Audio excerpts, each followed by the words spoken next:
আসসালামু আলাইকুম। আশা করি সবাই ভালো আছেন। বাংলাদেশ ক্রিকেটে আবারও ঝড় তুলেছেন টাইগার অলরাউন্ডার সাকিব আল হাসান। সম্প্রতি একটি লাইভ বক্তব্য ঘিরে সামাজিক যোগাযোগ মাধ্যমে ব্যাপক আলোচনা শুরু হয়েছে। সেখানে তিনি কথিতভাবে বলেন, শেখ হাসিনা, তোমার জন্য আমার দেশের বাইরের এখন এই অবস্থা।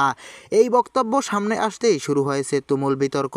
অনেকেই ধারণা করছেন এখানে ইঙ্গিত করা হয়েছে সাবেক প্রধানমন্ত্রী শেখ হাসিনাকে। যদিও বক্তব্যের প্রেক্ষাপট ও পূর্ণ ব্যাখ্যা নিয়ে রয়েছে এখনও নানা প্রশ্ন। সমর্থকদের একাংশ বলছে এটি হয়তো আবেগ থেকে বলা কোনো মন্তব্য। আবার সমালোচকরা বলছেন একজন আন্তর্জাতিক ক্রিকেটারের এমন বক্তব্য বড় রাজনৈতিক আলোচনার জন্ম দিতেই পারে। সাকিব বরাবরই মাঠের পারফরমেন্সের জন্য পরিচিত, কিন্তু মাঠের বাইরের মন্তব্যও যে কখনো কখনো শিরোনাম হয়ে যায় সেটাই আবারও প্রমাণ হলো। এখন বড় প্রশ্ন, এই বক্তব্যের পেছনে আসল বার্তা কী?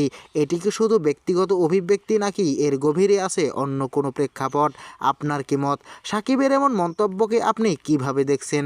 কমেন্টে জানান। আর এমন আপডেট পেতে লাইক, শেয়ার ও সাবস্ক্রাইব করতে ভুলবেন না।